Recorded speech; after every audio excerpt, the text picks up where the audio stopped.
ओम श्री गणेशाय नमः। जय श्री कृष्ण हरि भक्तों।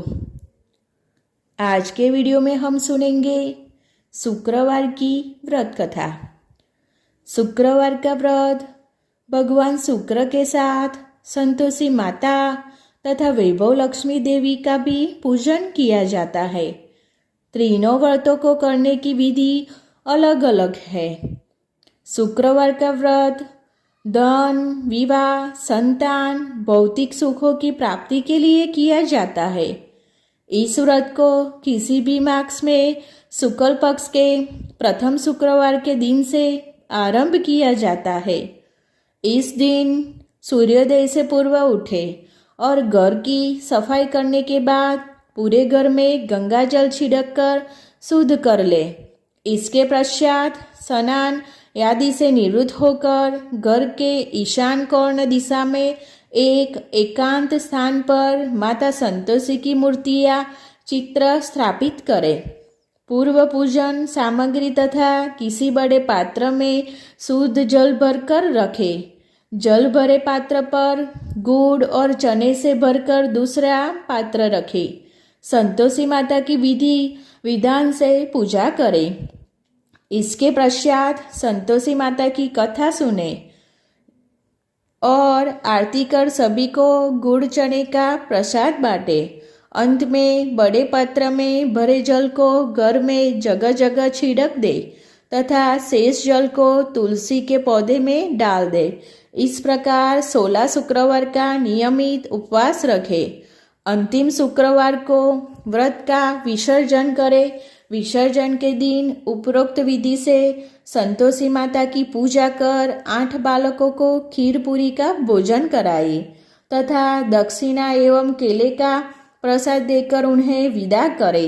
अंत में स्वयं भोजन ग्रहण करे। इस दिन व्रत करने वाले स्त्री पुरुष खट्टी चीज का नहीं स्पर्श करे और नहीं खाए। गुड़ और चने का प्रसाद स्वयं भी अवश्य खाना चाहिए। भोजन के कोई खट्टी चीज, अचार और खट्टा फल नहीं खाना चाहिए। व्रत करने वाले के परिवार के लोग भी उस दिन कोई खट्टी चीज नहीं खाए। तो अब हम सुनेंगे शुक्रवार की व्रत कथा की कहानी। एक बुढ़िया थी, उसका एक ही पुत्र था। बुढ़िया पुत्र के विवाह के बाद बहू से घर के सारे काम करवाती, परंतु उसे ठीक से खाना नहीं देती थी। यह सब लड़का देखता पर माँ से कुछ भी नहीं कहता था। बहू दिन भर काम में लगी रहती, रोटी रसोई करती, बर्तन साफ करती, कपड़े धोती और इसी में उसका सारा समय बीत जाता। काफ़ी सोच विचार कर एक दिन लड़का माँ से बोला, माँ मैं परदेश जा रहा हूँ। माँ को बेटी की बात पसंद आ गई तथा उसे जाने की आज्ञा दे दी। इसके बाद वह अपनी पत्नी के पास जाकर बोला, मैं परदेश जा रहा हूँ, अपनी कुछ निशानी दे दे। बहू बोली, मेरे पास निशानी देने योग्य कुछ भी नहीं है। यह कहकर वह पति के चरणों में गिरकर रोने लगी। इससे पति के जूतों पर गोबर से भरे हाथों से छाप बन गई। पुत्र के जाने के बाद सास के अत्याचार बढ़ते गए। एक दिन बहू दुखी हो मंदिर चली गई। वहां उसने देखा कि बहुत सी स्त्रियों पूजा कर रही थी।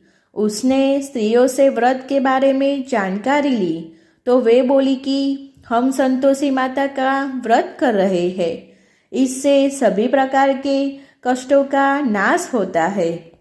स्त्रियों ने बताया, शुक्रवार को नहा धोकर एक लोटे में शुद्ध जल ले, गुड़ चने का प्रसाद लेना तथा सच्चे मन से माँ का पूजन करना चाहिए।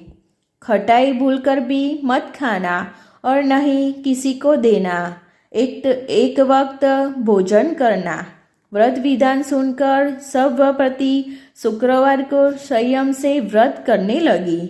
माता की कृपा से कुछ दिनों के बाद पति का पत्र आया।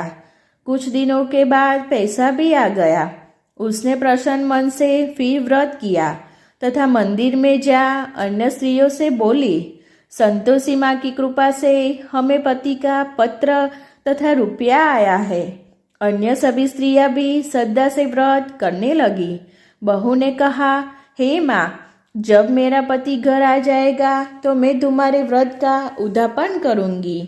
अब एक रात ने उसके पति को स्वप्न दिया और कहा कि तुम अपने घर क्यों नहीं जाते। तो वह कहने लगा, सेठ का सारा सामान अभी बिका नहीं, रुपया भी अभी नहीं आया है।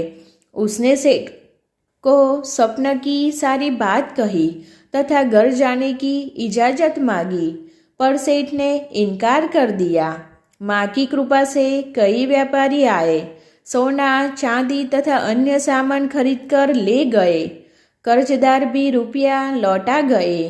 अब तो साहूकार ने उसे घर जाने की इजाजत दे दी।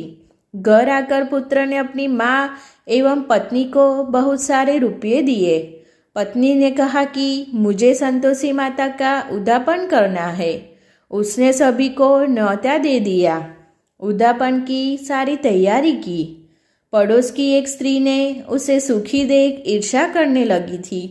उसने अपने बच्चों को सिखा दिया कि तुम भोजन के समय खटाई जरूर मांगना। उद्यापन के समय खाना खाते खाते बच्चे खटाई के लिए मचल उठे तो बहू ने पैसा देकर उन्हें बहलाया।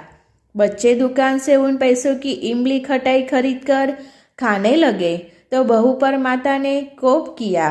राजा के दूत उसके पति को पकड़कर ले जाने लगे तो किसी ने बताया कि उद्यापन में बच्चों ने पैसों की इमली खटाई खाई है। तो बहू ने पूर्ण व्रत के उद्यापन का संकल्प लिया। संकल्प के बाद वह मंदिर से निकली तो राह में पति आता दिखाई दिया। पति बोला, इतना धन जो कमाया है उसका धन राजा ने मांगा था। अगले शुक्रवार को उसने फिर विधिवत व्रत का उद्यापन किया। इससे संतोषी माँ प्रसन्न हुई। 9 माह बाद चांद सा सुंदर पुत्र हुआ। अब सास बहू तथा बेटा माँ की कृपा से आनंद से रहने लगे। संतोषी माता की अनुकंपा से व्रत करने वाले स्त्री पुरुषों की सभी मनोकामनाएं पूर्ण होती है।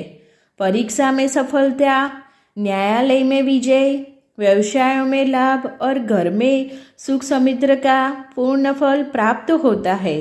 अविवाहित लड़कियों को सुयोग्य वर सिद्ध मिलता है। तो हरि भक्तों, आपको भी संतोषी माता का व्रत यानी शुक्रवार का व्रत अवश्य करना चाहिए और अपना मनवांछित फल प्राप्त करना चाहिए। आपको मेरा ये वीडियो अच्छा लगे तो लाइक, सब्सक्राइब, शेयर जरूर करना। जय श्री कृष्ण मित्रों, धन्यवाद।